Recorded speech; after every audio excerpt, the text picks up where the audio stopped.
Cada día, desde hace 60 años, una pasión nos une.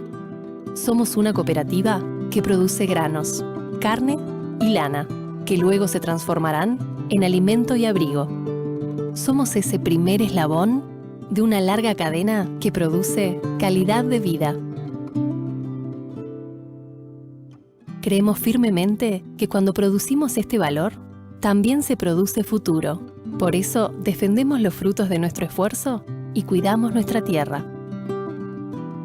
Es el patrimonio que pasará de generación en generación. En 60 años aprendimos el verdadero significado de producir juntos. Aprendimos que el respeto, la responsabilidad, la transparencia, la honestidad y el profesionalismo son la base de todo lo que hemos construido. Juntos conocimos el valor de la equidad y descubrimos la fuerza de la solidaridad. Mañana, como cada día, aprenderemos, innovaremos y perfeccionaremos nuestro trabajo, porque esa es la esencia de cooperar. Producir valor es nuestro propósito. Juntos.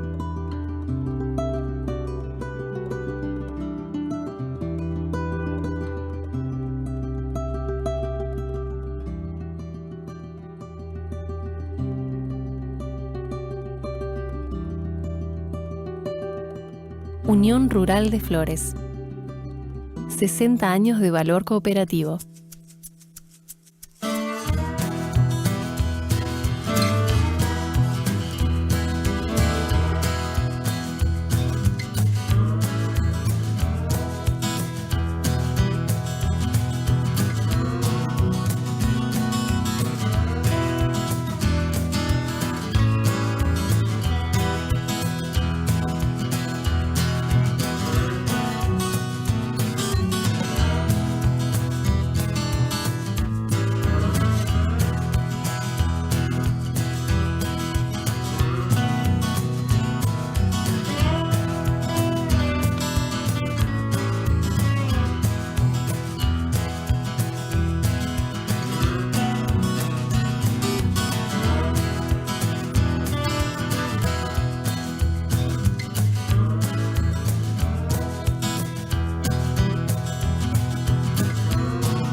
Muchísimas gracias por tomarse el tiempo de estar acompañándonos en esta jornada. Como ustedes saben, y seguramente muchos de ustedes participaron, el año pasado la Unión Rural de Flores conmemoró sus 60 años organizando dos eventos muy grandes en el Teatro Artigas de la ciudad de Trinidad, eventos presenciales. Y a partir de ahí fue que la directiva, en conjunto con Rosana de la Sopa y nuestros sponsors, decidimos anualmente realizar una jornada que tuviera la marca Unión Rural de Flores. De más está decir que el 2020 ha sido un año signado por la pandemia del famoso coronavirus y todos nosotros empezamos a recibir innumerables invitaciones a charlas, web seminar,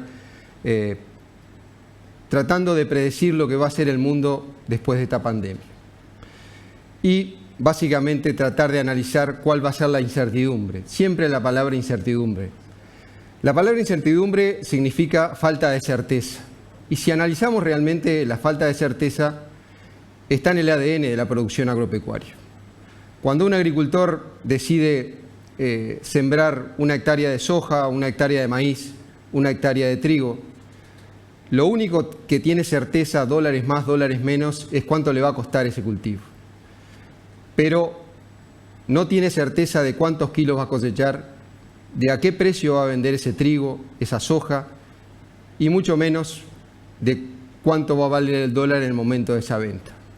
Es decir, que la incertidumbre está pegada a la producción agropecuaria, en especial a la producción agropecuaria a cielo abierto y orientada a la exportación, como es el caso del Uruguay. Entre la siembra y la cosecha hay un montón de eventos que nosotros los productores no manejamos.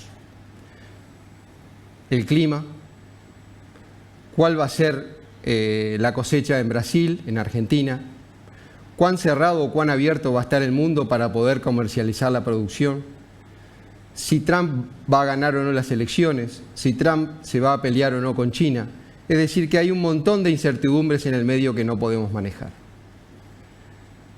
Desde el punto de vista de la Unión Rural de Flores, nuestro compromiso, nuestra obligación es estar al lado del productor para bajar ese nivel de incertidumbre. ¿Cómo lo hacemos o cómo tenemos que hacerlo? En primer lugar, acercando las mejores tecnologías, las mejores alternativas tecnológicas para bajar la incertidumbre, los mejores sistemas de seguro para asegurar nuestra producción, y eso requiere de un equipo técnico experiencia, que esté actualizado técnicamente, pero fundamentalmente que esté al lado del productor con empatía, sintiendo empatía por ese productor y su futuro. También es bajar incertidumbre el tener un servicio de logístico de la mejor manera posible. Que el productor tenga la certeza de que los insumos le van a llegar a la chacra, que su producción va a llegar de la chacra al puerto, a los silos. Eso es transmitir certeza a nuestros socios. Y creo que en ese sentido la Unión Rural de Flores tiene una fortaleza muy grande. También es disminuir certeza que nuestro equipo comercial brinde a los productores en tiempo real los insumos necesarios al precio más razonable posible, y que al mismo tiempo ese equipo comercial de Unión Rural de Flores sea capaz de brindar a los productores la información necesaria para que estos productores tomen la decisión de venta en el mejor momento, y ofrecer canales de comercialización lo más transparente posible. Y eso la Unión Rural de Flores lo tiene que hacer para el productor más chico y para el productor socio más grande, porque en definitiva, como dice nuestra frase, Unión Rural de Flores es el valor de producir juntos. Cuando decidimos hacer esta jornada, hicimos una pequeña encuesta a nuestros socios para poder elegir los temas principales, qué temas de interés había en el conjunto de nuestros socios productores.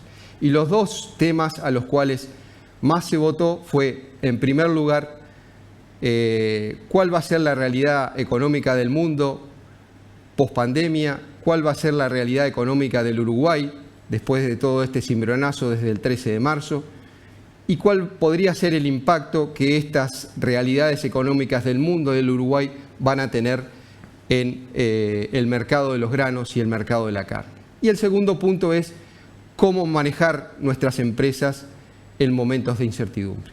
Y así fue que la directiva, junto con Rosana, eligieron en primer lugar al economista Alfonso Capurro, que tal vez le toca bailar con la más fea, va a tener que frotar la lámpara y tratar de predecir qué va a pasar con la economía del mundo, con la economía del país y cuál va a ser su impacto en el mercado de los granos. Y en segundo lugar, elegimos a Enrique Baliño. Yo leí hace un tiempo su libro No más pálidas. No tengo certeza qué sabe Enrique del sector agropecuario, pero en realidad lo que sí tenemos certeza cuando nos decidimos en que sabe mucho o conoce mucho lo que tienen que hacer las empresas y fundamentalmente los líderes de las empresas en momentos de nubarrones en el horizonte o de incertidumbre como el que estamos teniendo actualmente. Porque en definitiva, independientemente del tamaño de la empresa, sea esta grande, mediana, chica, familiar o empresarial, cualquier empresa precisa tener un líder que sepa a dónde ir en momentos de incertidumbre. Muchas gracias, espero que disfruten esta jornada y los dejo con Rosana, que va a estar presentando esta jornada. Muchas gracias, Daniel. Muy bienvenidos a todos ustedes, a todos los que nos están acompañando de los diferentes puntos del país, especialmente nuestros socios de Unión Rural de Flores, pero también sabemos que hay de países vecinos, colegas, amigos, productores que nos acompañan. A todos ustedes, muchísimas gracias. Para nosotros es un desafío esta nueva forma de comunicarnos con ustedes en un auditorio que no tenemos personas presentes, que los estamos imaginando en la compañía, así que comprenderán que hicimos el mayor esfuerzo posible y ojalá que todo nos salga bien. También queremos agradecer a las empresas que nos acompañaron en este Pensar Juntos 2020. Agromil, Procampo, Laje y Compañía, Calister, Microzules, Proquimur, Tampa, Rutilán, Tafirel, Dapama Stoller, Laboratorios Pasteur, Mació Cultivar, Nutrea, Timac Agro, Génesis, Cofco, Cargill y Dreyfus. A continuación, entonces, como indicaba el programa, le damos la bienvenida a Alfonso Capurro. Alfonso es gerente senior de CPA Ferrer, economista de la Universidad de la República, con un máster en economía en la Universidad Pompeu Fabra de Barcelona. Bienvenido, muchas gracias. Bueno, buenas tardes para todos. Muchas gracias, Rosana, por la introducción y también por la invitación a la jornada. También el agradecimiento a Daniel, a Alejandro, a Bernardo y a todo el equipo de la Unión Rural de Flores. Para mí, para CPA, para nuestra firma, es un gusto estar acá. Ya la Unión Rural de Flores es marca consolidada y ya pisa fuerte con sus jornadas. Y ya hace varios años que hemos estado acompañando en distintas actividades en Trinidad, también en Libertad. Así que bueno, siempre es un placer acercarnos al sector. Hoy lamentablemente no podemos estar cara a cara y siempre es muy rico el intercambio y las discusiones personales, pero bueno, esperemos que estas opciones virtuales sean un sustituto casi perfecto, por lo menos, del resto de la interacción. No traje la lámpara de Aladino, como decía Daniel, así que algunas cosas de las predicciones y me las voy a saltear, pero bueno, un poco tratando de cubrir lo que era el motivo de la invitación. La idea es poner arriba de la mesa información que nos ayude a manejar un poco esta incertidumbre, a tratar de identificar cuáles son las certezas y cuáles son los riesgos que todavía permanecen arriba de la mesa y que van a moldear un poco el escenario económico global y el escenario económico local. Y como decía Daniel, también la idea es poder bajar esto a cosas tangibles para ustedes que tengan impacto en lo que es la formación de precios de materias primas y también impacto en variables macro locales, sobre todo en el dólar, que sabemos que es una variable crítica para la ecuación del sector. ¿Ah? Esta es una de las crisis más raras que nos ha tocado vivir en los últimos tiempos y como analistas es una de las crisis esas que nos sacudió bastante la modorra de nuestro pensamiento. La otra de los últimos tiempos es la crisis de Lehman Brothers. Las dos tuvieron como sus particularidades y esta es una crisis que al día de hoy ya hemos aprendido no sé si a medirla del todo, pero por lo menos le vamos tomando el pulso. Pero tiene un componente muy, muy particular que es muy novedoso y que hace al entendimiento de qué es lo que está pasando. Y es algo que no había pasado en 70 años, ¿no? Hoy ya sabemos algunas cosas, sabemos que vamos a atravesar una recesión, que es la peor recesión en 70 años, y eso ya lo tenemos asumido dentro de nuestros procesos de toma de decisiones y de nuestro escenario relevante. Lo que no hay que perder de vista es que esta es una crisis muy atípica, y no es solamente atípica porque hay un virus en el medio, sino que desde el punto de vista más económico, nosotros, nuestra cabeza, nuestro pensamiento abstracto, nos ayuda a separar un poco la crisis y partirla al medio entre los componentes o los orígenes. Lo más raro de esta crisis es que es una crisis de oferta. ¿Ah?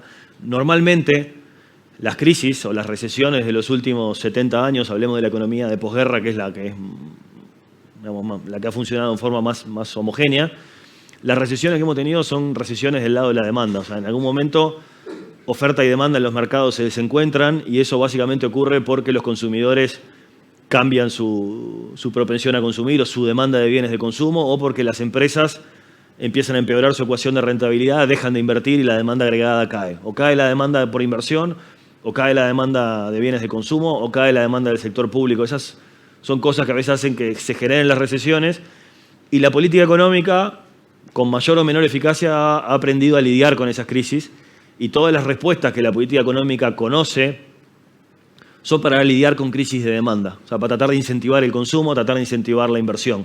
Cuando la política monetaria baja las tasas o inyecta dólares, lo que está buscando es que la gente consuma, que las empresas inviertan.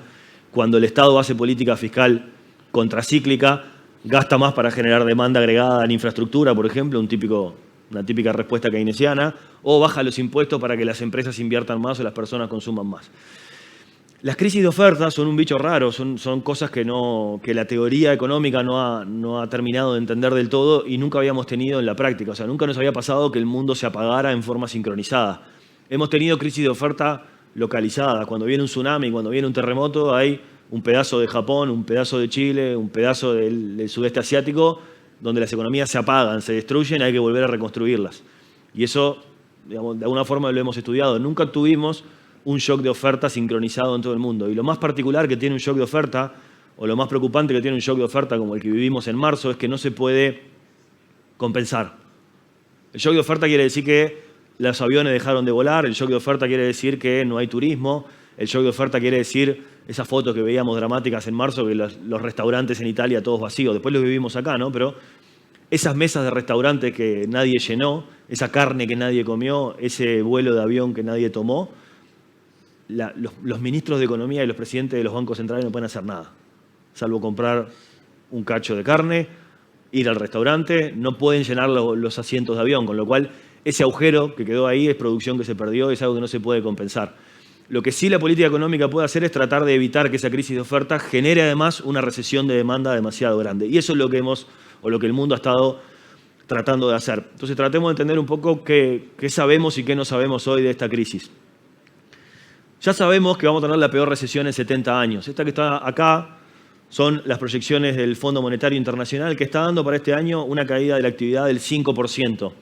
En abril, el Fondo Monetario fue el primer organismo del mundo, de los grandes, que se animó a tirar una proyección y dijo, en pleno shock de oferta y sin mucha claridad sobre el futuro, dijo que la economía mundial iba a caer 3%. Ahora la corrigió a 5%, o sea que hoy ya empeoró sus perspectivas con respecto a lo que teníamos en abril. Cuando uno lo mira en términos históricos, es efectivamente la caída más grande de los últimos 70 años. No hemos tenido a nivel global una recesión de esta profundidad. Miren por acá lo que fue Lehman Brothers en términos de la economía global, en términos de la demanda global. Lehman Brothers, que lo tienen ahí en el gráfico a la izquierda, en el año 2009, la economía mundial venía creciendo 3,5%, pero se planchó, dejó de crecer y ya en el 2010 volvió a crecer y básicamente compensó lo que había dejado de crecer el año anterior. Esta vez el golpe es mucho más grande comparado con Lehman Brothers. Voy a usar bastante la referencia de Lehman porque es la última que tenemos en la cabeza, lo que pasó en la crisis y cómo fue la reacción después. El fondo hoy está dando una caída esperada del 5 para este año, una recuperación del 5,5 para el año que viene. Uno puede cometer la tentación de decir, bueno, al final no es tan grave, caemos 5, crecemos 5, salimos parejo. No, crecemos 5 sobre una base más baja, con lo cual no recuperamos el nivel del cual veníamos y además nos perdimos todo esto, nos perdimos de haber crecido al 4 o al 3% y eso es producción que se perdió. Capaz que esta gráfica no ayuda mucho, pero esta otra ayuda un poco mejor a entenderlo. Estas son otras proyecciones en frecuencia trimestral en vez de anual. Lo que muestra en azul es lo que eran las proyecciones de la OCDE antes de la pandemia, en noviembre del 2019, y lo que se ve en gris ahora es las proyecciones actuales de la OCDE, que están mostrando básicamente una caída bastante pronunciada en el segundo trimestre del año, esto ya es historia, ya quedó atrás, y una economía que se va recuperando en el tercer y cuarto trimestre, pero al final, después que pasa este primer pedazo de la crisis, que es como el shock de oferta concentrado acá, la economía vuelve a crecer, pero nunca recupera los niveles que habría tenido si no hubiera habido esta crisis. Esta distancia entre estas dos gráficas es algo así como la pérdida de bienestar permanente que esta crisis genera, es el hueco que se perdió, que no se volvió, que no hay forma de compensarlo. La OCDE también dice que si hay una segunda ola de rebrotes, la recuperación, en vez de tener una forma de V corta con esta salida lenta, puede tener una forma más bien de W. Esto lo estamos viviendo hoy estos días, ¿no? Lo estamos viviendo en Uruguay. El intento de normalización o la normalización progresiva que tiene sus picos de brotes. También lo vimos en Israel con bastante claridad, se vio en algunas regiones de Alemania, se vio en varios países este dilema entre la normalización y las condiciones sanitarias que hacen pensar de que volver a la normalidad, dejar atrás el shock de oferta y recuperar lo que estaba pasando es algo que no va a ser tan fácil. En cualquier caso, esta es la parte mala de la crisis, lo que más o menos ya sabemos. Podemos tener alguna duda sobre si vamos por la trayectoria gris o la trayectoria celeste, si la recuperación será más rápida o no, pero ya sabemos que perdimos toda esta área que está acá y que esta recesión es la peor desde la Segunda Guerra Mundial. Eso lo sabemos. Lo que también sabemos hoy es que los antídotos o las medicinas para esta recesión son las más fuertes y las más agresivas que hemos visto en los últimos años. O sea, una cosa, para bien o para mal, de lo que surge de esta crisis, una característica de esta crisis es que las autoridades globales reaccionaron muy rápido.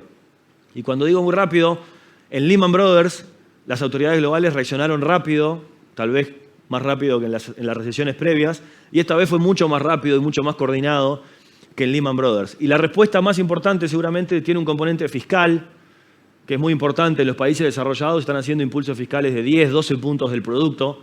Piensen que eso, a veces uno le pierde la magnitud, pero en código uruguayo sería algo así como que el Estado diga voy a gastar o voy a bajar impuestos por 5.000 millones de dólares. Eso es 10 puntos del producto, que son los paquetes fiscales que hizo Estados Unidos, que hizo Reino Unido o que hizo Australia y Nueva Zelanda, ¿no? O sea, son realmente respuestas muy agresivas. Y además vienen acompañadas de respuestas monetarias muy agresivas que han tenido varias consecuencias en el mercado financiero que ahora vamos a ver. Hay algunas noticias buenas en el medio. China, que es el principal cliente de Uruguay y es el cliente más importante para muchos de los rubros agroindustriales, para la carne, para la soja, para la celulosa también. China es el origen de esta pandemia. China en el primer trimestre de este año cayó por primera vez en 50 años, nunca había tenido un trimestre negativo en 50 años, o sea, realmente fue un hecho histórico, pero China ya está creciendo, algo que en el resto del mundo no estamos viendo todavía, el resto del mundo todavía está en fase de contracción, algunos países están cayendo menos de lo que habían caído al inicio de la pandemia, pero China ya está creciendo, la actividad volvió a crecer en el segundo trimestre y las importaciones, que se ven en esta gráfica de la derecha, también volvieron a crecer en los últimos 2 meses. O sea que la fase de recuperación de China ya empezó, obviamente condicional a la evolución sanitaria que tengamos hacia adelante, pero esta es una de las buenas noticias. Y yo creo que también, cuando uno lo mira con un poco más de perspectiva, lo que va a hacer es escorar la demanda hacia los mercados asiáticos, algo que ya venía pasando, no sé, ustedes seguramente lo tienen más claro, miro a Alejandro, a Daniel, que están acá en el auditorio, pero seguramente esto es algo que ya pasó en la última década. O sea, eso de que China se consolidó como un gran demandante global, lleva varios años arriba de la mesa, pero seguramente en algunos mercados en la última década se transformó en el cliente estrella, en el cliente más importante y emergió como un cliente importante. De hecho, en la carne hace varios años China no era un mercado relevante y hoy pasó a ser el más importante. Cuando uno mira el mundo este año, en 2020, el mundo está bastante partido. Las economías occidentales, las economías avanzadas, Estados Unidos, muchos de los países europeos, por distintas razones, no han manejado bien la crisis sanitaria y los efectos económicos están siendo mucho más severos que lo que está pasando con China. Entonces, China va a salir antes de esto seguramente y esa distancia que se venía como marcando cada vez más entre China como cliente y los mercados desarrollados, yo creo que se va seguramente a acentuar y China va a salir fortalecido económicamente de esta crisis en comparación con los demás, creo yo, y también va a salir fortalecido como polo de demanda de los bienes que producimos nosotros, ¿no? Les decía recién que el antídoto para esta crisis también ha sido muy importante y muy fuerte. Políticas fiscales muy expansivas y políticas monetarias muy expansivas. Acá lo que tienen graficado es las tasas de interés overnight de Estados Unidos. Esto es la tasa a la cual la Reserva Federal presta y toma prestado a un día, ¿no? Es la famosa tasa de referencia y a partir de ahí se construye la tasa de mercado. Lo que está en la gráfica es lo que los oficiales de la Fed esperaban o proyectaban en diciembre, cuando frotaron la lámpara de Aladino en diciembre del año pasado y le preguntaron, ¿dónde van a estar las tasas de interés overnight en los próximos 2 años? Dijeron, van a estar 1,5% a fines del 2020, 2% a fines del 2021, 2,1% en el 22 y 2,5% a largo plazo cuando la economía esté normal. Esa lámpara de Aladino, obviamente, como nos pasó a todos, no nos dijo que iba a venir la pandemia y esta es la proyección de tasas que hacen estos mismos oficiales hoy. O sea, los miembros de la Fed, que son los que votan y los que deciden dónde ponen las tasas, hoy nos dicen la tasa va a estar en 0, por lo menos por 2 años más. Algún día, cuando las cosas estén bien, no va a ser antes del 2022 según ellos, las tasas volverán a 2,5, pero ahora van a estar en 0 durante 2 años. Había puesto otro gráfico que ahora viniendo para acá me acordé que en la edición final voló, que muestra no las tasas overnight, sino las tasas de 10 años, que de repente es un número más relevante para hacer negocios reales o el costo de oportunidad del dinero o el rendimiento que pide un fondo de inversión cuando coloca plata en el negocio agropecuario. Esas tasas, el mercado americano hoy están a 0,5% y la gráfica mostraba la trayectoria desde el 65, donde básicamente había un pico en los 80 y después ha sido un tobogán. Las tasas han bajado en forma consistente y hoy, como resultado de esta pandemia, por primera vez en la historia, toda la curva de Estados Unidos estuvo por abajo del 1%. O sea, Estados Unidos hoy, el gobierno de Estados Unidos toma prestado a 30 años por abajo del 1%. ¿Ya? Y eso yo creo que vino para quedarse por un buen tiempo. Eso es resultado de una brutal inyección de liquidez que hicieron los bancos centrales de Estados Unidos, Europa y el Reino Unido para combatir esta crisis. Ya lo habían hecho en 2008. En 2008 había sido un experimento que no sabíamos bien qué consecuencias iba a tener, qué distorsiones iba a generar, pero hubo una inyección muy agresiva de dinero y una caída muy importante de las tasas de interés. Fue un poco más secuencial, un poco más escalonado y más en etapas sucesivas. Esta vez la respuesta monetaria de estos 3 países avanzados, de estas 3 regiones, fue coordinada con 15 días de diferencia. O sea, en 15 días teníamos una bomba de dinero inyectada en los mercados y tasas de interés reventadas en el piso, todo para tratar de que la crisis de oferta, que no podían compensar, los aviones que no podían llenar y la carne que no se había comido o los productos que no se habían vendido, tratar de minimizar los efectos de demanda agregada que eso podía tener.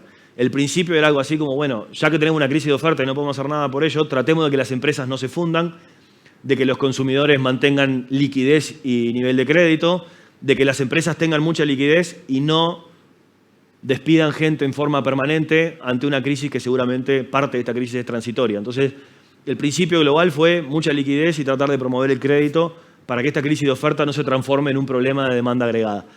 Esto tiene como muchas consecuencias en los mercados que ahora vamos a tratar de repasar. Pero una cosa bien importante, antes de ir hacia esto, es que la respuesta ha sido, el origen de la crisis es tal y la respuesta lo que ha tratado de hacer es apuntalar a los mercados financieros para que funcionen como amortiguadores y eso es muy importante para tratar de entender los efectos potenciales que esta crisis puede tener. Lo peor que nos ha pasado en la historia es que aquellas crisis reales que se transforman en crisis financieras. Los bancos o el sistema financiero son amplificadores de crisis y son amplificadores a la N. Nosotros lo conocemos bien, el 82, el 2002, el 2008 es un caso de esos. Esta crisis, afortunadamente, no tiene origen financiero y por ahora tampoco tiene problemas en el mercado financiero. Y eso hace también pensar que esta vez seguramente los bancos o el sistema financiero por ahora no van a ser parte del problema y posiblemente ayuden a que esta crisis no sea peor. Y eso es algo que tenemos que tener en la cabeza hacia adelante. Hoy tenemos mucha liquidez, mucho acceso a crédito y crédito barato. Esto está pasando a nivel global y está empezando también a permear en el sistema financiero local. Las tasas han ido bajando, estos programas como el SIGA y algunos otros han ido llegando al mercado y hoy tenemos líneas de crédito con tasas más bajas de las que había hace un tiempo, ¿no? ¿Qué ha pasado en los mercados? Ahí estamos hablando, hasta ahora estamos hablando de política económica y de variables de política económica. ¿Qué ha pasado con las variables de mercado desde que vino la crisis hasta ahora? Tuvimos un periodo muy intenso de modo crisis y modo pánico, que es lo que a veces en la jerga se conoce como flight to quality, que es el momento donde todo el mundo se asusta, vende todos los riesgos y compra seguridad. Y esa seguridad son bonos americanos y dólares. ¿Qué pasó en este mes y medio que fue entre marzo y abril? Cayeron los precios de los commodities, cayeron los valores de nuestras monedas, se fortaleció el dólar, cayó la tasa americana porque subió el precio de los bonos, cayeron los precios de las acciones y cayeron en general todos los activos de riesgo. Eso era los mercados en modo pánico. Una vez que los mercados se dieron cuenta de que iba a haber mucha liquidez, mucha respuesta y mucho apoyo, esa liquidez empezó a canalizarse hacia otros lugares. Habiendo pasado la etapa de máxima incertidumbre y máximo pánico, los mercados volvieron a buscar riesgos, sobre todo cuando el dinero cuesta casi cero y cuando hay fondos de inversión que tienen mandato de rentabilizar el dinero y su alternativa es prestarle a Estados Unidos al 0,25 a 3 meses, empiezan de nuevo a reorientarse hacia opciones financieras que generen más rentabilidad. Y los flujos cambiaron de dirección, el mercado se puso en modo buscar riesgos. En realidad se puso en modo buscar rentabilidad, pero hoy no existe rentabilidad sin riesgo, ¿no? Antiguamente, hasta hace no tanto tiempo, uno podía elegir entre asumir muy bajo riesgo y prestarle a Estados Unidos al 1,5, al 2 o al 3, depende del plazo que asuma. Hoy prestarle a Estados Unidos es 0, ¿no? Con lo cual, el mercado financiero buscando rentabilidad hoy está sin duda asumiendo más riesgos y el mercado se dio vuelta ya desde abril en adelante, pero sobre todo desde mayo-junio, los precios de los commodities, algunos más claramente que otros, volvieron a subir. El dólar se empezó a debilitar porque la gente empezó a dar vuelta a posiciones.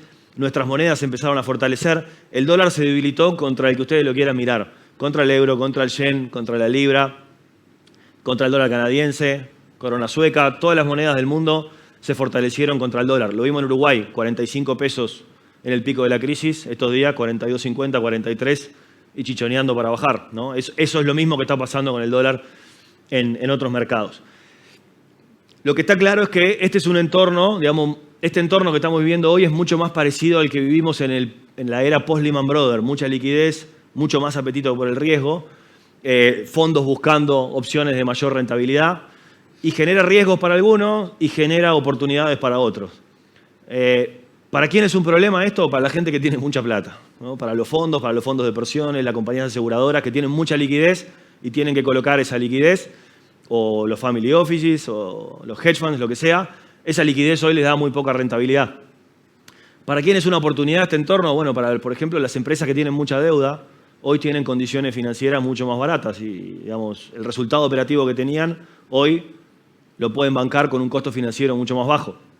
De hecho, la suba de las acciones ha sido mucho más importante en las empresas endeudadas que las empresas que tenían poca deuda. El que tenía mucha deuda y puede refinanciar la tasa ahora o puede recomodar la estructura, va a estar mucho más aliviado hacia adelante.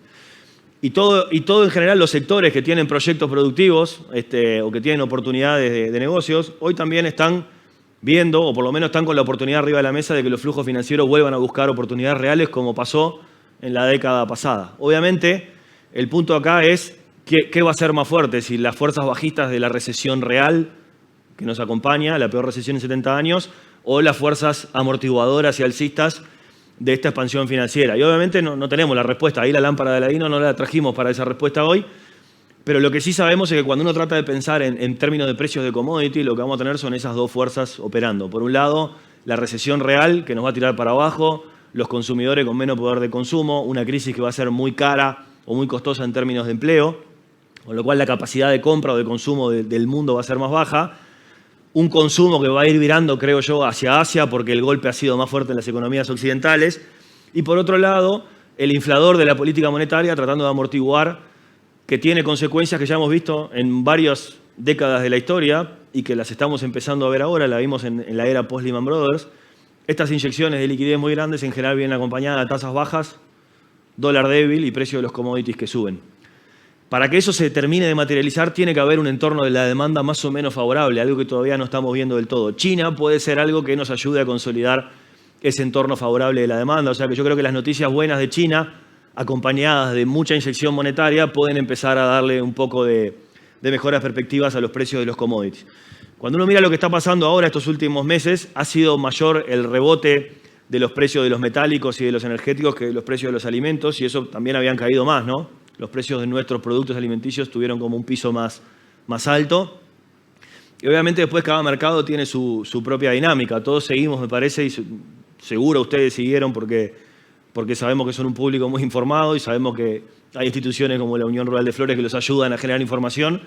Seguimos con mucha atención cómo se estaba recomponiendo la oferta de carne de cerdo en el mundo, cómo la pandemia afectó la producción de cerdos en China, que le golpeó duro por todo lo que son cadenas de suministros de maíz, cómo el coronavirus afectó la operación de plantas en Brasil y en Estados Unidos, que tuvieron que cerrar porque tuvieron 200, 300, 500 casos positivos, cómo China cerró el ingreso de algunos frigoríficos de países que no han tenido buenas condiciones sanitarias. O sea, todo eso también va cambiando un poco la dinámica de precio. Pero desde el punto de vista macro yo me quedaría con estas ideas, ¿no? La recesión global es un depresor de precios. Las noticias de China son buenas noticias. Esas noticias, cuando se consoliden acompañadas de un entorno monetario muy laxo, deberían ponerle un poquito de soporte a los precios y ahí podemos tener una oportunidad de repunte, ¿tá? Estoy muy mal de tiempo. No, pero me queda mucho. Nana me dice que estoy bien, pero no sabe todo lo que falta. Así que voy a acelerar algunas cosas. Quiero hacer solo 2 comentarios sobre la región que me parece que es importante y que es importante para este ámbito. La región está en una situación muy complicada y más allá de que hay noticias buenas de Argentina de estos días, porque en principio estaría cerrando su acuerdo de canje, la región, y cuando digo la región es Argentina y Brasil, están en un proceso que es realmente dramático cuando uno lo mira como vecinos y si uno se lo imaginara en Uruguay. Acá ponemos una década perdida, pero en realidad es más que una década perdida. Si uno mira el PBI de Brasil y de Argentina proyectado para el 2020, el PBI total, o sea, la cantidad de bienes y servicios producidos en Argentina y Brasil, va a retroceder a los mismos niveles que hace 10 años. Por eso decimos una década perdida. En realidad, si lo corregimos por la demografía, porque en estos 2 países, a diferencia de Uruguay, la demografía es mucho más dinámica y la población crece, en términos per cápita, Argentina y Brasil retroceden 15 años. 15 casilleros en historia económica es mucho. Imagínense el Uruguay de 2005, imagínense que Uruguay vuelve al 2005, imagínenselo todas las dimensiones que ustedes quieran, productivas, en términos de bienestar de la gente, bienestar de sus trabajadores, bienestar de sus familias, la infraestructura, todo. Imagínense el Uruguay de hace 15 años y piensen que ellos en términos de riqueza per cápita se fueron 15 años para atrás. No voy a entrar en las discusiones de por qué fue, quién se equivocó, quién no, pero el proceso no empezó hoy. Esto es como el broche de oro de un proceso perdido. En Argentina empezó ya hace varios años, en Brasil empezó con el impeachment y los problemas finales del gobierno de Dilma y se arrastraron hacia adelante. Pero lo que tenemos que tener claro es que son países que han retrocedido mucho y ese retroceso brutal en términos macro, en términos fiscales y en términos de solidez, hace que sus monedas lo reflejen. O sea, cuando los países están bien, en general, digámoslo, cuando están bien desde el punto de vista macroeconómico, desde el punto de vista del crecimiento, sus monedas lo reflejan. Y cuando los países están mal, sus monedas también lo reflejan y lo tienen que reflejar. ¿Qué reflejaba el dólar en Uruguay 2002? Un país quebrado. ¿Y qué reflejan las monedas en Argentina y en Brasil hoy? No reflejan un país quebrado, pero reflejan países en problemas. Miren, en esta gráfica tenemos los tipos de cambio real de Argentina y de Brasil con Estados Unidos, ¿tá? Y también, en cada caso, Uruguay con Estados Unidos. La línea punteada de cada país representa el promedio de los últimos 20 años. Cuando estamos en la línea punteada no estamos ni caros ni baratos. Cuando estamos arriba de la línea punteada estamos baratos. Cuando estamos abajo estamos caros. Uruguay está abajo, está caro con Estados Unidos. No tanto como en los últimos años porque ha venido depreciando en los últimos tiempos, Pero si hacemos promedios históricos, estamos 10, 12% por debajo de lo que serían precios en dólares históricos con Estados Unidos. Estamos un poco caros, por decirlo así, con Estados Unidos. Brasil está muy barato, está 50% más barato que el promedio de los últimos 40 años. Está casi tan barato como estaba en los años 2000, después de haber pasado por la brutal devaluación de enero del 99 que nos dejó colgados de un pincel. Argentina, si miramos el mercado blue de este otro lado, en términos blue, Argentina está tan barato como en el 2001. 2001. Esto quiere decir que si un argentino gana en pesos y tiene que ir a comprar dólares al mercado negro porque en realidad no se lo dejan comprar en el dólar oficial que no existe, su nivel de riqueza medida en dólares es la misma que la de diciembre del 2001 cuando reventó la tablita. Obviamente el dólar oficial tiene otra cotización, pero hay que ser Pelé para conseguir dólares oficiales. Pero en cualquier caso, en términos de riqueza, esto es importante. ¿Qué consecuencias tiene esto? Tenemos vecinos pobres y vecinos baratos. Pobres como clientes, baratos como competidores.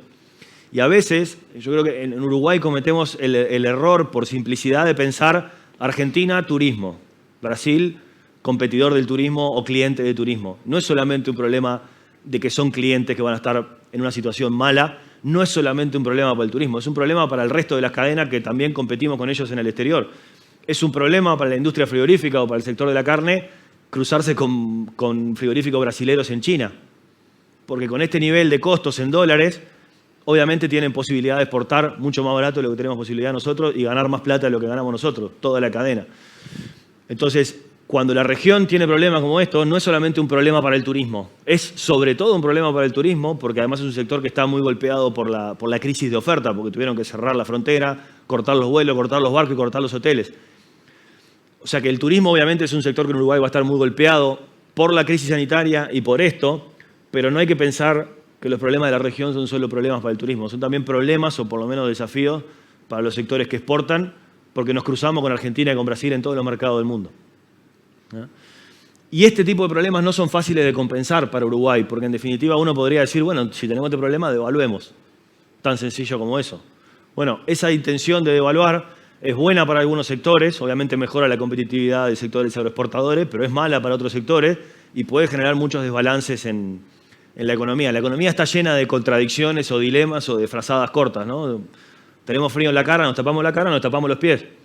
Y devaluar es taparse la cara y destapar los pies. A otros lo dejamos destapado y los dejamos en problemas.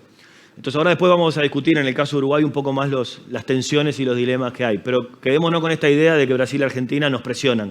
Nos presionan como clientes, nos presionan como competidores. ¿Cómo está Uruguay en todo este baile? Bueno, Uruguay también va a atravesar... ¿Cuánto me queda, Rosana? 10. Uruguay también tenemos algunas certezas y tenemos algunas cosas sobre las cuales no tenemos tantas certezas y nos preocupan.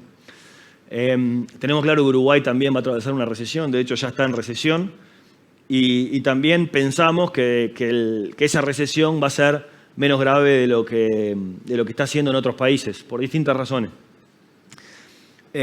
Y seguramente lo que vamos a tener de particular este año, como muchas veces, pero este año mucho más manifestado, es que el gobierno va a tener que administrar claramente una tensión bastante fuerte entre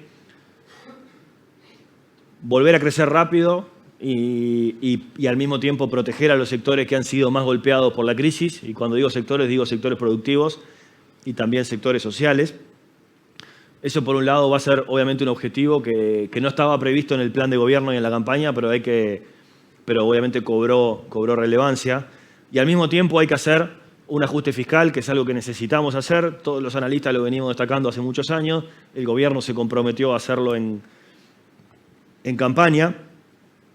Y obviamente cuanto más fuerte sea el ajuste fiscal y cuanto más delivery haga de ese compromiso de hacer un ajuste fiscal, más puede afectar la recomposición de la actividad económica. Porque, por ejemplo, si uno hace un ajuste fiscal extremadamente duro, como el que en teoría estaba planificado o el que había que hacer, eso implica cortar un montón de gastos, un montón de programas que, entre otras cosas, van destinados a darle soporte social y amortiguación a esta crisis. Con lo cual, la tensión se vuelve bastante evidente cuando uno lo ve en casos micro. La macro a veces es como muy abstracta y muy fría. Pero obviamente si uno quiere recuperarse rápido, por ejemplo, dice, bueno, hagamos mucha obra de infraestructura. Bueno, para hacer obra de infraestructura precisamos plata. Plata no hay. Bueno, entonces no podemos hacer obra de infraestructura. Hagamos programas de apoyo al sector turístico, que está muy complicado y necesita un puente para cruzar el verano. Bueno, va a llegar, bueno, plata no hay, ¿cómo hacemos? Entonces, cuanto más duro sea el ajuste fiscal, más lenta puede ser la recuperación y eso también hace, eso es un dilema que vamos a estar viendo sistemáticamente en la segunda mitad de este año, porque el gobierno tiene que diseñar, presentar y discutir en el Parlamento el presupuesto, ¿no? Y por otro lado, también hay otros objetivos de la política económica que se cruzan en el medio y que van a estar haciendo, digamos, agregando tensiones a estas relaciones. Hay nuevas autoridades en muchos lugares del elencos de gobierno. En particular en el Banco Central hay nuevas autoridades que han trazado como un plan estratégico intentar darle un golpe definitivo a la inflación y consolidar a Uruguay con niveles de inflación mucho más bajos de los que tiene en los últimos años. Y eso obviamente implica tomar alguna medida para que la inflación baje. Esas medidas para que la inflación baje tienen costos o daños colaterales. Uno de los daños colaterales más evidentes es que cuanto más dura y decidida sea la política para bajar la inflación, una de las cosas que suele pasar, no como instrumento sino como derivada, es que el dólar termina sufriendo de alguna forma y termina siendo una de las variables que colabora con ese ajuste, con lo cual acelerar esa bajada en la inflación también implica afectar la competitividad, agravar esto que vimos con Argentina y con Brasil y enlentecer la recuperación de algunos sectores que tienen oportunidades de corte exportador. Entonces, todas esas cosas son las que vamos a estar viendo en acción en los próximos meses y decodificarla de esta manera, por lo menos para nosotros es útil para entender cómo juegan las fuerzas y las tensiones, porque no es tan obvio que hay que devaluar y punto, no es tan sencillo. Ojalá fuera fácil. ¿Cómo estamos hoy? Estamos en recesión, tenemos 2 trimestres consecutivos de caída. Estos datos ya son parte de la prehistoria, porque lo que conocemos son los datos del primer trimestre de actividad económica, solo 15 días de pandemia, y este es el último dato oficial del Producto Interno Bruto. Nos mostró una caída interanual del 1,5%, nosotros teníamos una proyección que era un poquito peor, con lo cual podríamos decir primer trimestre de caída, 2 trimestres de caída estacionalizada que consolidan una recesión y capaz que un trimestre no tan malo como hubiera esperado, con lo cual el inicio del año no tan malo. Un segundo trimestre mucho más duro, todavía no tenemos los datos oficiales del producto, pero tenemos lo que llamamos varios indicadores coincidentes que están graficados acá. Voy a intentar acompañar esto con algunas explicaciones para que sea más sencillo. Acá tenemos varias variables que las conocemos oficial o extraoficialmente en forma mensual y que muestran cómo fue la dinámica. Claramente, independientemente de qué son estas variables, ahora lo cuento, en todas las variables lo que estamos midiendo es la tasa de variación o de crecimiento con respecto al mismo mes del año anterior. Y todas ven tasas de caída muy grandes en abril y mayo y recuperación ya hacia mayo-junio. ¿Qué estamos mostrando acá? En celeste, el nivel de producción de la industria manufacturera del Uruguay, que cayó 20% en abril y mayo, no conocemos el dato de junio, pero todavía no muestra señales de recuperación. En verde, por acá, la recaudación de la DGI, que también cayó en abril y mayo y mostró cierta recuperación en junio. En azul y con triangulitos, acá abajo las ventas de auto, que son una de las variables que se pegó un golpe más grande. Es bastante normal esto, cada vez que el dólar salta, los autos se vuelven más caros en pesos, ¿ah? Y nuestra posibilidad, la posibilidad de los uruguayos en general de comprar en dólares, la mayoría de los uruguayos que no tienen ingresos en dólares, se ve afectada y la incertidumbre siempre hace que estas decisiones se posterguen. Las ventas de autos cayeron más del 50% interanual en abril y mayo, pero ya en junio empezaron a recuperarse. Siguen cayendo con respecto a junio del año pasado, 30%, pero en junio ya se están vendiendo más autos que en abril y en mayo. Y después las últimas 2 variables son las ventas de gasoil y las ventas de nafta. Las ventas de gasoil es una de las variables que cayó, pero no cayó tanto. Ustedes, seguramente todos los que están acá, son algunas de las razones o las explicaciones por la cual las ventas de gasoil cayeron bastante menos que las ventas de nafta. Las ventas de nafta cayeron casi 40% en abril, las ventas de gasoil cerca de 20% en abril. La cosecha de soja siguió, la cosecha de arroz siguió, la cosecha de madera siguió, el transporte de madera, las plantas de celulosa siguieron funcionando, las actividades agropecuarias en general siguieron funcionando. Seguramente donde hubo un impacto más grande es en todo lo que es transporte de carga de mercaderías tipo retail y transporte de pasajeros urbanos y suburbanos, que son obviamente sectores que se vieron afectados. Pero hoy ya estamos con ventas de nafta que están en el mismo nivel que el año pasado, prácticamente caída de 0,6% en litros, y ventas de gasoil que están 4% por arriba del año pasado. O sea que Obviamente esto no es el PBI, estos son cosas que están atrás del PBI, pero explican parte de lo que está pasando. En cualquier caso, lo que sí tenemos es datos oficiales para el primer trimestre que nos muestran caída de la actividad, recesión, datos que no conocemos del PBI del segundo trimestre, pero que seguramente nos van a mostrar un trimestre muy duro, pero ya lo que sabemos es que parte de ese trimestre duro está quedando atrás y algunos indicadores ya muestran niveles de actividad similares o superiores al año pasado. O sea que a nivel interno tenemos buenas noticias del lado de la actividad. Lo más preocupante de esta crisis a nivel agregado es el efecto en el empleo. La actividad ya muestra algo de señales de recuperación. Es posible que hacia el tercer o cuarto trimestre estemos casi que en situación normal si no tenemos ningún problema sanitario, ningún rebrote. El mercado laboral se ha pegado un golpe bastante grande. Perdimos 100.000 empleos. Tenemos 200.000 personas que hoy están recibiendo algún tipo de subsidio o asistencia por parte del Banco de Previsión Social. O sea que hay casi 300.000 personas fragilizadas en términos de empleo o en términos de ingreso. Y seguramente nosotros entendemos que hay algunos de los sectores que son muy golpeados, que son bastante intensivos en mano de obra, y parte de lo que va a pasar acá es que la economía probablemente se va a recuperar con menos nivel de empleo. Por riesgos, por temores, por estrategias de las empresas, pero seguramente el empleo nos va a costar bastante recuperarlo y eso va a generar obviamente mucha presión en términos de la demanda agregada, las capacidades de consumo. También genera efectos sobre los precios. Un mercado laboral muy deprimido va a terminar deprimiendo el salario real y va a hacer que esas variables de la economía se ajusten, pero seguramente vamos a ver un ajuste importante del mercado laboral, tanto a nivel de cantidades, que ya lo estamos viendo, como a nivel de precios.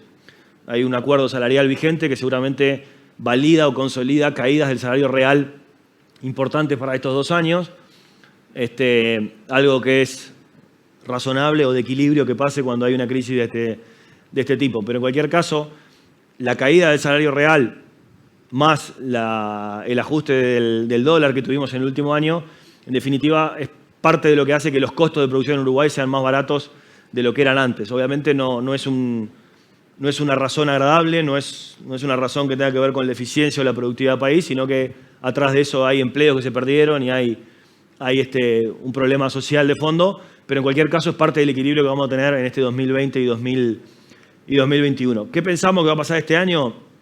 Nuestra proyección de actividad es que la economía va a caer 4%. En abril pensábamos 3%, la hemos ido corrigiendo y estamos en 4%. ¿Por qué la corregimos? Bueno, porque incorporamos la información que fuimos obteniendo de Argentina y de Brasil, que son todas a la baja. Pero hay un tema importante que va a ocurrir este año y que va a ser seguramente objeto de debate, pero bueno, cada tanto tiene que pasar.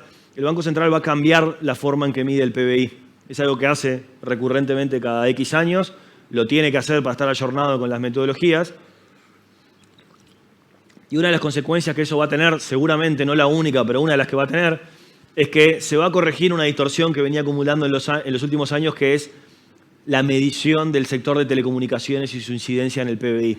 Todos sabemos que está sesgada esa medición, es bastante evidente. Para que tengan una idea, cuando se mide el PBI a precios constantes, que es la forma de medirlo en volumen, el PBI en el año 2005, el 3% del PBI era las telecomunicaciones. El 3% suena razonable. Hoy es el 20%. No es el 20% en este país las telecomunicaciones. Pesa más que el agro, pesa más que la industria, pesa más que la construcción. Hay algo que está mal medido y eso es bastante evidente. Y bueno, y ustedes me dirán, ¿y a mí qué me importa que esté mal medidas las telecomunicaciones? Bueno, eso afecta la forma en que se mide el PBI, afecta las tasas de crecimiento que estuvimos viendo en los últimos años y sobre todo va a afectar las de este año. ¿Por qué? En los últimos años, más o menos, las telecomunicaciones explicaban 1 punto del crecimiento anual, más o menos. O sea que si la economía crecía 1,5 puntos, en realidad si le sacabas el efecto de telecomunicaciones estaba creciendo 0, 0,5, 0,2. Y ya es historia esto y ya quedó atrás, pero este año ese efecto es más grande de que lo que venía haciendo en los últimos años, es de casi 2 puntos la incidencia esperada, porque, ¿qué pasa? Hay varios sectores que caen este año por la pandemia y las telecomunicaciones crecen, y crecen mucho por esto. Porque ustedes me están viendo consumiendo datos y el año pasado nos vimos allá. Y tenemos Zoom todo el día, y celular, y WhatsApp, y mucho más telecomunicación. Entonces, la cantidad de tráfico de datos, ya lo estaba publicando Antel en marzo, abril, crecieron más de 20% respecto a un año atrás. Entonces, mientras el resto de la economía cae, las telecomunicaciones crecen, y esa cosa que estaba mal medida se magnifica este año.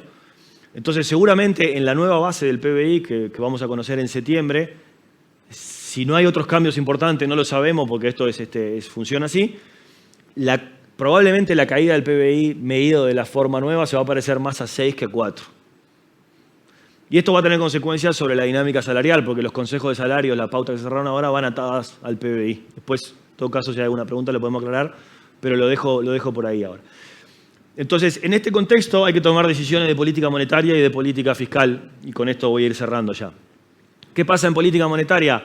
El Banco Central ha dicho que quiere definitivamente enfrentar la inflación, que es un tema, nosotros creemos que es un tema muy importante, a veces capaz que desde el sector es difícil entenderlo, parece algo muy abstracto o muy lejano, pero bueno, al final este país que convive y acepta inflaciones del orden del 8% hace muchos años, eso lo que va haciendo, lo que va generando a largo plazo es que eso te va comiendo competitividad. Cuando el dólar se plancha, los costos suben, medidos en dólares, y suben mucho. Y eso, la inflación incide bastante en eso. O sea, yo creo que es muy importante a largo plazo, por distintas razones, que Uruguay baje sus niveles de inflación.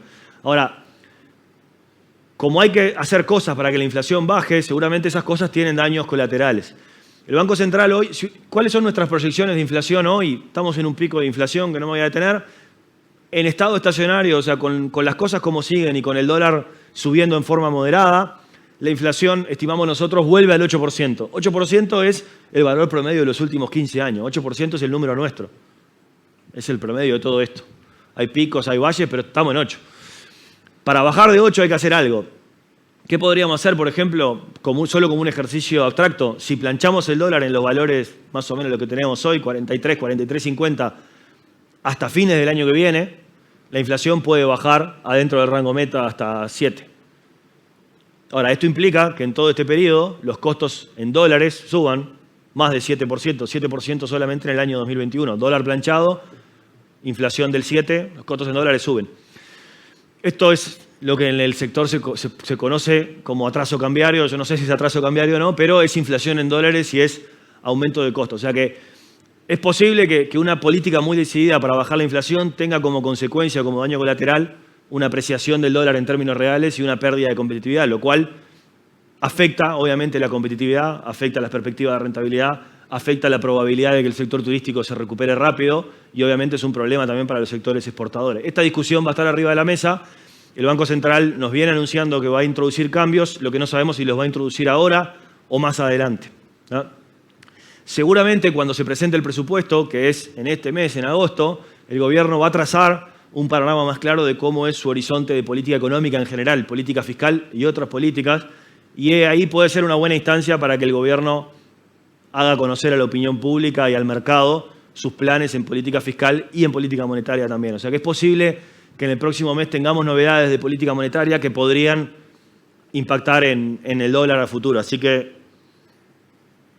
no los voy a obligar a vernos dentro de poco, pero seguramente nos van a ver a los analistas opinando dentro de un tiempo sobre estas medidas que el Banco Central va a estar haciendo y los efectos que esto puede tener sobre el tipo de cambio. Me voy a saltear algunos temas teóricos porque son más abstractos sobre este tema, pero después con mucho gusto podemos ver alguna pregunta. Ya termino con esto. El otro tema que va a estar arriba de la mesa importante en esta segunda mitad del año es la discusión del presupuesto. Esta es la ley madre de todos los gobiernos, es la ley donde muchas unidades ejecutoras, entidades ejecutoras y ministerios se juegan los próximos 5 años. El que no consiga plata ahora no va a poder hacer proyectos en los próximos 5 años. Todos los encargados de hacer políticas públicas necesitan recursos y la dinámica presupuestal es que, bueno, esos encargados van a hablar con el gobierno, con las partes del gobierno que son las que autorizan los gastos y eso es lo que estamos viendo hoy y seguramente vamos a ver en los próximos días. Y eso va a estar sujeto a una tensión que es, hay que recuperarse, hay que hacer políticas sociales para apoyar a la gente que quedó abajo de la mesa producto de la pandemia, los 100.000 que perdieron el empleo, los 200.000 que están recibiendo subsidios hoy. Hay que apoyar a los sectores productivos para que salgan adelante y hay que cerrar este agujero. Hoy estamos con un déficit fiscal de 5,5 puntos del producto. Nosotros proyectamos un déficit fiscal de 7,5 puntos del producto. Parte de este déficit fiscal que proyectamos nosotros se va a dar vuelta solo porque son gastos de una sola vez. Todas estas medidas de asistencia, en la medida que la pandemia termine, van a dejar de estar arriba de la mesa. Nosotros esperamos que este año vamos a estar gastando 1,5 puntos del producto más o menos en asistencia, o sea, en el fondo COVID, con lo cual, una vez que termine la pandemia, esto se debería ir y este déficit debería bajar. Pero también esperamos que haya una caída de la recaudación de 1,5 puntos del producto, y esta caída de la recaudación, para que se dé vuelta, necesitamos que Uruguay crezca. Recaudación va de la mano del crecimiento. Sin crecimiento no hay recaudación, y sin empleo tampoco se va a recomponer la recaudación, porque no va a haber aportes patronales, y no va a haber IRPF, y no va a haber todos los impuestos, que son muchos, ustedes lo conocen, vinculados al trabajo. Y también hay algunos ajustes que ya están ocurriendo ahora, los famosos topes de ejecución. Pero en cualquier caso, nosotros creemos que no alcanza solamente con cortar gastos. O sea, cortar gastos es una parte importante del ajuste fiscal, pero si el presupuesto y la política fiscal no viene acompañado con un plan de recuperación o con un plan de reactivación, es posible que sea muy difícil recuperar los números fiscales, porque buena parte de la recaudación viene atada a la recuperación económica. Entonces, nosotros creemos que sin un plan creíble de reactivación va a ser difícil que se pueda ejecutar este ajuste fiscal. Además, tenemos un desafío importante por delante. El gobierno había planificado un ajuste fiscal de 900 millones de dólares, que era muy exigente, para una situación fiscal X, que era la que estaba arriba de la mesa. Esa situación fiscal hoy es peor de la que estaba arriba de la mesa, porque la pandemia nos pegó, nos hizo gastar más y además nos afectó la recaudación, con lo cual el ajuste fiscal de 900 millones de dólares, que los analistas en general creíamos que era bastante difícil y muy desafiante, ahora el ajuste fiscal necesario es mayor, porque el punto de partida va a ser peor. Con lo cual, el desafío fiscal es muy grande y el desafío en términos de recuperación económica es muy grande. Seguramente, ¿por qué hago toda esta larga explicación? Porque seguramente lo que vamos a estar viendo ahora en los próximos meses es una discusión política bastante interesante para los que nos gusta la política económica y los que hacemos análisis de política económica o análisis macro en general, porque vamos a estar viendo cómo estas fuerzas políticas y conceptuales interactúan. Hay una promesa del gobierno de hacer un ajuste fiscal y creo que hay una convicción de que es necesario hacer un ajuste fiscal, pero también hay necesidad de ejecutar proyectos o ejecutar programas que tienen gasto asociado, y esas dos fuerzas van a estar confrontadas. Si lo quieren poner en términos de cabezas o de personas, como siempre, esto es Ministerio de Economía u OPP manejando la caja y tratando de imponer la restricción fiscal, y el resto de los ministerios tratando de ver cómo pueden obtener recursos para cumplir con sus proyectos. Esa es la dinámica que vamos a ver ahora, con lo cual el gobierno y en última instancia el presidente, que es el que termina arbitrando, va a tener que estar arbitrando estas fuerzas, y lo vamos a ver en los próximos meses. El gobierno tiene plazo constitucional para presentar el presupuesto hasta el 31 de agosto y el Parlamento tiene tiempo para votarlo hasta el 31 de diciembre. Si el Parlamento no votara el presupuesto, lo que queda vigente es el presupuesto que está vigente hoy, con lo cual es no incrementos de gasto con respecto a lo que hay hoy. Pero más allá de eso, está bastante claro que la coalición va a hacer lo posible por votar un presupuesto propio, con impronta propia, y eso lo vamos a ver en el Parlamento, vamos a ver la primera prueba dura de la coalición en la segunda mitad del año, entre septiembre y diciembre.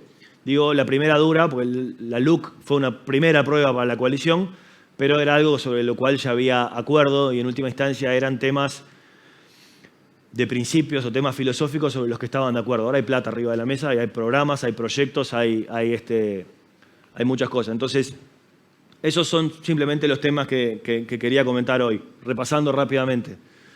La peor recesión en 70 años, eso ya lo sabemos, y tenemos que tener claro que eso va a ser un lastre de la demanda agregada. Como condimento bueno, la recuperación de China es una noticia buena que creemos le puede empezar a dar cierto soporte a los mercados donde ustedes operan.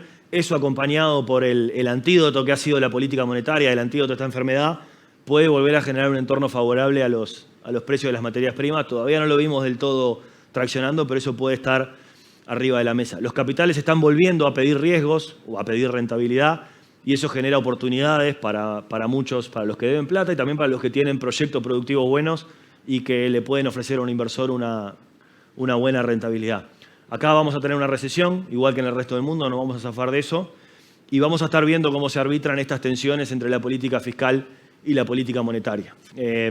Lo que es importante tener en cuenta es que estos objetivos monetarios que se ha trazado el Banco Central, que nosotros creemos que son importantes y que hay que abordarlos, pueden tener como riesgo derivado, como daño colateral, una apreciación del dólar y un impacto sobre la competitividad, y eso puede estar ocurriendo este año o el año que viene. No tenemos certeza, no tenemos claridad todavía sobre cómo va a ser el timing de implementación del gobierno, pero esperamos que en los próximos semanas probablemente el gobierno va a anunciar un plan integral de política económica, vamos a tener un poco más de información, pero son temas para estar atentos porque lo vamos a estar viendo cómo operan y es un tema que nos preocupa y sabemos que a ustedes les preocupa, así que creemos que es un tema que hay que seguir. Termino, unos minutos pasados y con tiempo para algunas preguntas. Me dijiste que venía bien y me entusiasmé. A frotar la lámpara de Aladino, entonces. Tenemos varias preguntas. No sé si largamos ya con las... Bueno, ahí estamos. Ah, están escritas. Si pensamos que la incertidumbre de los mercados es cada vez mayor, ¿qué herramientas sugiere tener en cuenta para disminuir riesgos en la toma de decisiones? Bueno, es muy amplia la... Hablen con la Unión Rural de Flores que los va... Alejandro me hace así desde el... No, obviamente hay riesgos que tienen que ver... Hay riesgos que ustedes manejan muy bien o que en el sector manejan muy bien, que son los riesgos de precio. En algunos sectores, en algunos segmentos se puede manejar muy bien, como en los granos, y al final hay que tener información y ahí necesitan gente que los asesore específicamente el mercado, pero está lleno de herramientas y hay que tomar las decisiones adecuadas, a ver cómo se cubren los riesgos. Sobre esos temas creo que está bastante arriba de la mesa. Después, para todo lo que es riesgo agrícola, me imagino que también están trabajando bastante ustedes con todo lo que es seguros de resiembra, seguros de eventos, etcétera. Todo eso cuesta plata, es simplemente si uno está dispuesto a cortar los riesgos y a comprar la seguridad o no.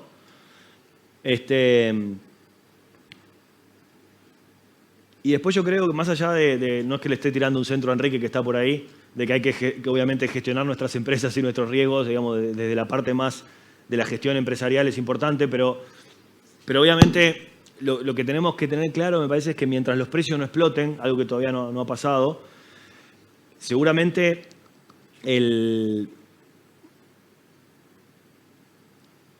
lo que creemos nosotros que va a pasar, y de hecho nuestra percepción nos dice que ya está pasando algo de eso, es que hay muchos inversores financieros que vuelven a mirar el sector real con cariño.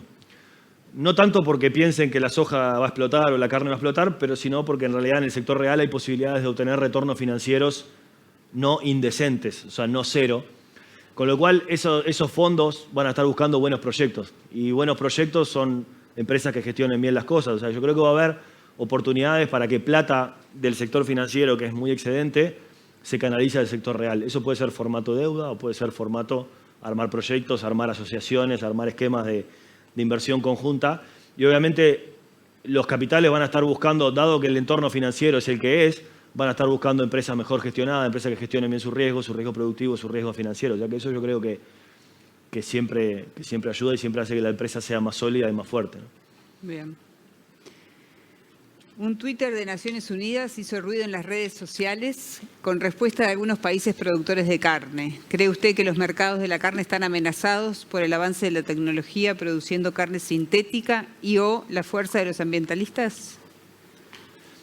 A ver, yo creo que sí, que es un tema que hay que atender, ¿no? Y que probablemente el peor error sería ignorarlo, porque a veces puede haber un poco de confusión sobre si esto es una mega tendencia o si es un tema de nichos, ¿no? A veces hay gente que dice, bueno, esto es para los ricos nomás, o sea, los pobres tienen que comer las proteínas que tienen y no pueden andar haciendo cosas tan cool.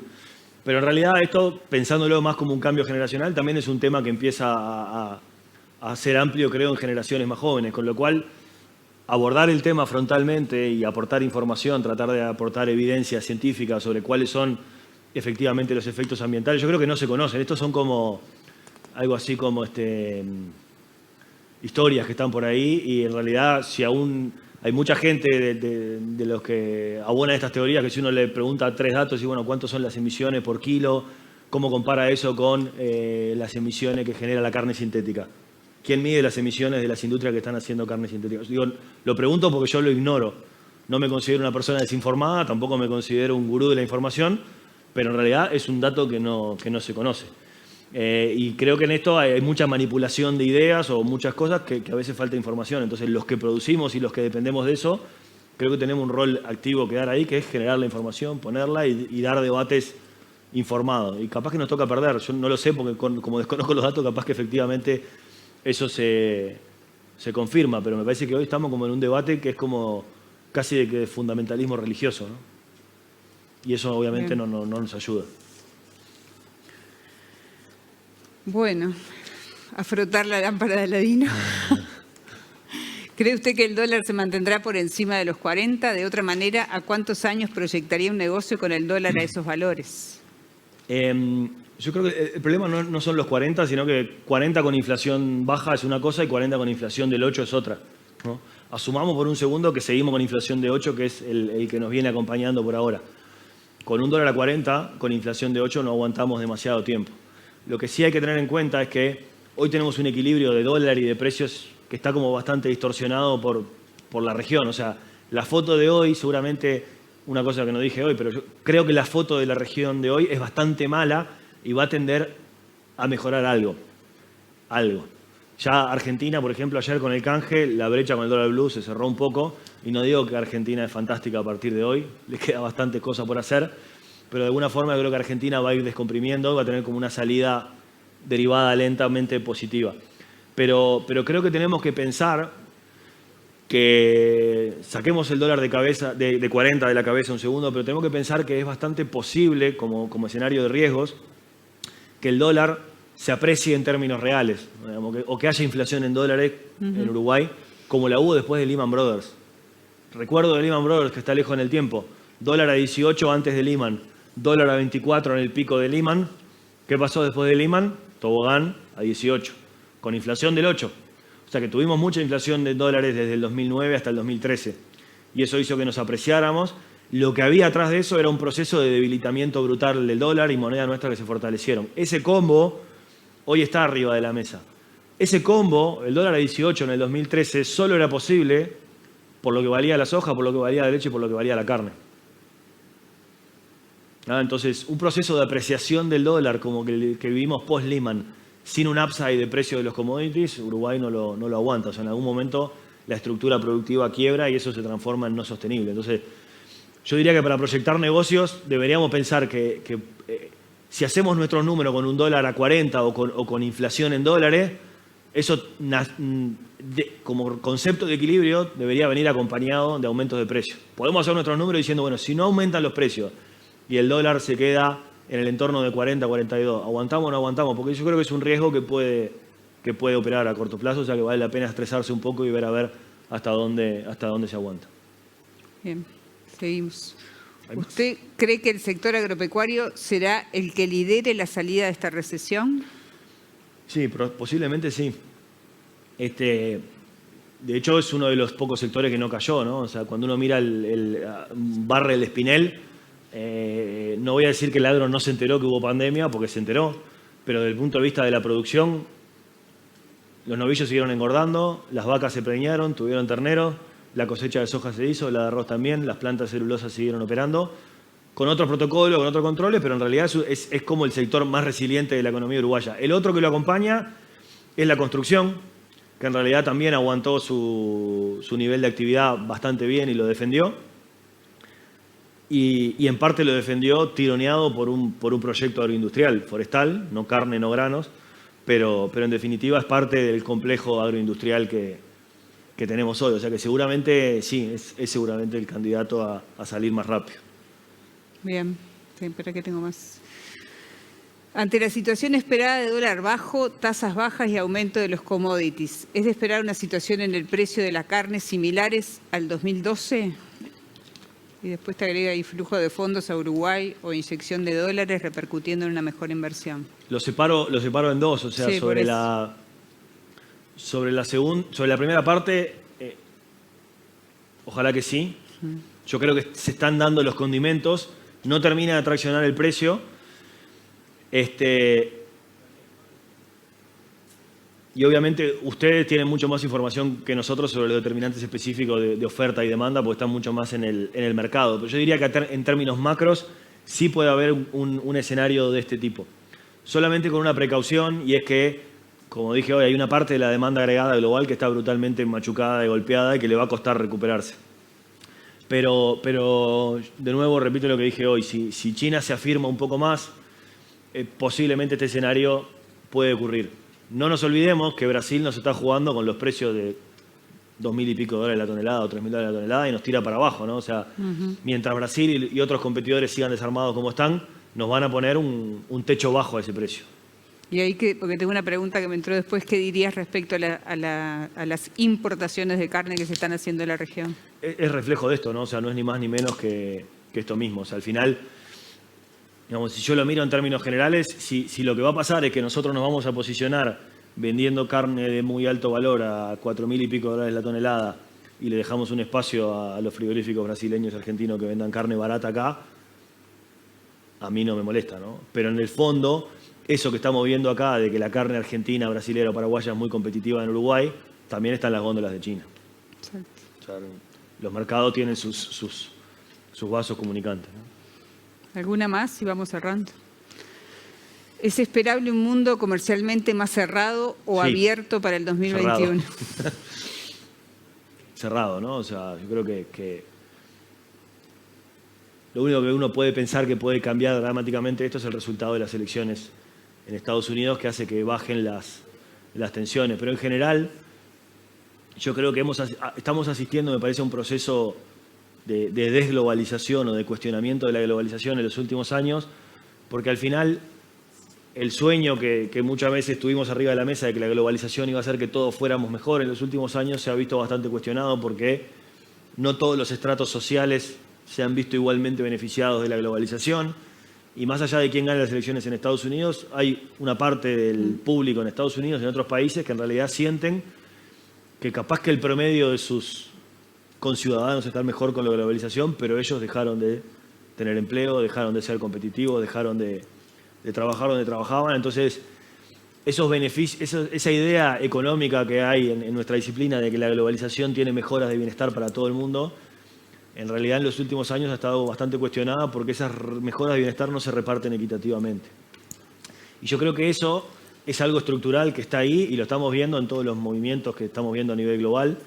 Y me parece que eso trasciende un poco los resultados de las elecciones en Estados Unidos. Obviamente, en términos de apertura comercial, si gana Trump es una cosa, si gana Biden es otra cosa, pero este ruido de fondo va a estar ahí. Yo creo que vamos a desandar un poco la globalización que veníamos teniendo hasta ahora. Eso hace que sea doblemente importante para Uruguay tener una estrategia de inserción internacional más agresiva, porque ya el mundo de por sí va a ser más restringido. O sea, tenemos que hacernos lugares, tenemos que buscar esos huecos, algo que seguramente no hemos hecho mucho en los últimos años y que hay que mejorar, ¿no? Bien, bueno, agradecemos entonces especialmente, Alfonso. Muchísimas gracias. En septiembre te citamos de nuevo a ver si los números si funcionó. A ver qué pasó. Muchas gracias. Muchas gracias. Invitamos entonces a Alejandro López, gerente general de Unión Rural de Flores, y por aquí vamos cerrando entonces. Muchas gracias. Bueno, buenas noches a todos. Muchísimas gracias, Enrique. Muchísimas gracias, Alfonso, por la invitación de Unión Rural. Y estamos cerrando esta jornada que esperamos haya sido de vuestro agrado y les haya dejado cosas útiles a cada uno de ustedes. Cuando Enrique dice gerente general, se refiere al gerente general de un establecimiento, al gerente general de una casa de familia, no solamente al gerente general de Unión Rural de Flores. Nuestro objetivo, como dijo Daniel hoy, era que la cooperativa siga brindando este tipo de jornadas hacia adelante a partir del impulso del año pasado, como forma de estar brindándole a nuestros socios y a nuestra gente herramientas para que pueda seguir produciendo, para que pueda seguir en el camino de lo que ha hecho hasta el día de hoy y proyectándose hacia adelante junto a su familia. Como bien dijo Alfonso, el presente y el futuro está con algunas amenazas, con muchas complicaciones, pero también Enrique fue claro cuando mostró las diapositivas. Siempre la incertidumbre y sobre todo lo que estamos en el interior y vinculados al campo es una de las variables que ha estado siempre arriba de la mesa. Lo que hemos tratado de hacer es de brindarle herramientas a todos ustedes para que puedan tener y puedan sacar lo mejor de sí y de su equipo. No podemos esperar precios altos, dijo Alfonso. Yo creo que con precios altos todos somos buenos agricultores, todos somos buenos invernadores. La gente y los productores se destacan cuando los precios no son altos, sino cuando se les busca o hay que buscarle, digamos, la solución por otro lado, y es cuando la gente trata y saca lo mejor de su equipo. La charla de Enrique fue orientada hacia eso. Así que, bueno, agradecimiento a nuestros sponsors, que gracias a ellos logramos este tipo de jornadas. Gracias a ellos también este tipo de empresas continúan cuando las crisis pegan y pegan fuerte, y cuando, por ejemplo, en los años climáticamente malos que se dieron hace un par de años, son los sponsors, la gente proveedora de los insumos, los que han financiado y bancado el agro en general en este país. Agradecerle muy especialmente a cada uno de ustedes. A la distancia no es sencillo hablarle a 200 o 300 butacas vacías, pero del otro lado han estado atentamente siguiendo las charlas. Muchísimas gracias, esperamos que haya sido de mucha utilidad. Agradecerle a la empresa proveedora de tecnología, agradecerle a Rosana, a Bernardo, gente de la cooperativa que deja lo mejor de sí para que estas jornadas salgan de la mejor manera. La cooperativa hoy ofrece, como ha ofrecido en sus 60 años que estamos transcurriendo, los mejores servicios capacitados, a la orden, para brindar soluciones ágiles y acompañamiento a todos los productores de nuestra región. Así que los invitamos cuando quieran arrimarse, estamos siempre a la orden y de nuestra parte simplemente es eso, tratar de acompañar, brindar soluciones, respuestas. En estos momentos es cuando más la organización tiene que estar fuerte y acompañando al productor. Muchas gracias a todos. Los esperamos para la próxima jornada más adelante. 2021. 2021.